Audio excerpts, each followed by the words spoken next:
Hello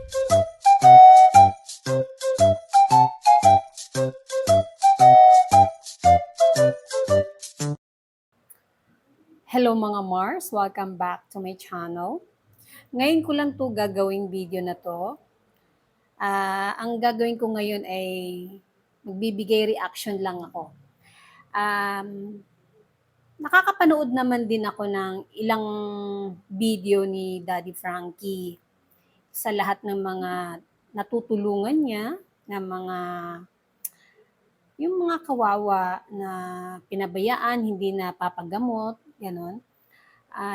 Napapanood ko yan kasi yung aking partner ay siya talaga ang mahilig manood sa mga video ni Daddy Frankie. Siya po ay nakasubaybay sa mga upload nito. Kahapon or kagabi, napanood ko, pagpasok ko ng kwarto, napanood ko, ang title ng video ay Isang Truck na Puno ng Kagamitan para sa Bahay ni Kuya Oliver. Ito po yung thumbnail nila. Alam ko naman at alam ko yung kwento ni Oliver kung paano niya na-rescue na sobrang kawawa, na ilang taon sa ganong sitwasyon lang siya, doon lang sa isang maliit na bahay na nakakulong, tapos sobrang haba ng buhok at yun nga dahil kay Daddy Frankie, dahil sa tulong niya at may nagsabi nga kay Daddy Frankie nanghingi ng tulong, natiga roon din kaya rin natunton ni Daddy Frankie si Oliver.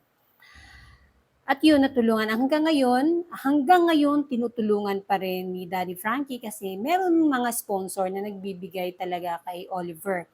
Eto na nga, natapos na yung pinapagawang bahay ni Daddy Frankie kay Oliver. Ngayon ay maglalagay na sila ng mga furnitures and appliances sa bahay ni Oliver. Tapos itong kapatid niyang si Ansing, nung pinasok na ang bed doon sa room ni Oliver, sabi niya, ang ganda naman nito, Daddy Frankie. Siguro mahal to, sabi ni Daddy Frankie, mahal talaga yan. Kaya sabi ni Ansing, kahit daw na ilang tambak ng trabaho ay hindi daw siya makakabili ng ganong klaseng higaan na nabili ni Daddy Frankie para kay Oliver. Na natin. Ha? Umiyak ka. Oh, ayan. May salamin to. Ano? Nakakaingit naman. Ayun, inggit na inggit si Ansing sa mga binigay o binili ni Daddy Frankie para sa bahay ni Oliver. Ang akin lang, kung yung buhay dati ni Oliver na nandun lang siya, nakakulong sa maliit na lugar, ba't hindi mo kinainggitan? Ngayong may mga material na nagbibigay kay Oliver, doon ka nainggit. Wala, yun lang napansin ko. Pero siguro tao lang din na nakakita siya ng mga bagong gamit na meron ang kanyang kapatid. Kaya siguro bugso ng damdamin, naiinggit talaga. Naiinggit si Ansing sa mga nakikita ng kanyang mga mata na meron ngayon si Oliver. Pero kung tutuusin, ang tanong ko lang, si Oliver, na-appreciate kaya niya lahat ng ginawa ni Daddy Frankie sa kanya, mga naibigay? Nung pinasok na yung lamesa na dala-dala ni Daddy Frankie, nagparinig na naman si Ansing. Ang sabi niya, Daddy Frankie, baka ganyan din ang maglamesa namin. Ano ba yun?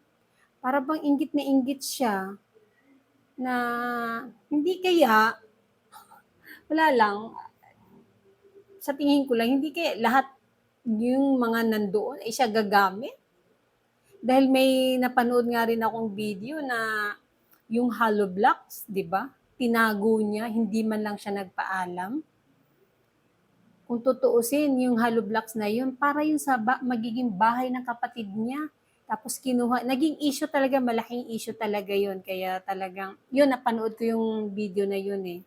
Tapos ito na naman, inggit na naman talaga siya. Naiinggit talaga siya. Parang gusto rin niya na kung ano ngayon si Oliver, gusto din niya may ganun din siya. Ano ba yan? Samantala ilang taon nag-suffer si Oliver sa kalagayan niya noon nung hindi pa siya na-rescue ni Daddy Frankie. Yun lang. Ito lang muna ang first kong reaction video dun about dun sa isang truck na puno ng kagamitan para sa bahay ni Kuya Oliver. Na ang uploader ay si Daddy Frankie. Hello, Daddy Frankie! And that's it, mga Mars. Thank you for watching this video. Please like, comment, share, and subscribe for more scoops. Bye!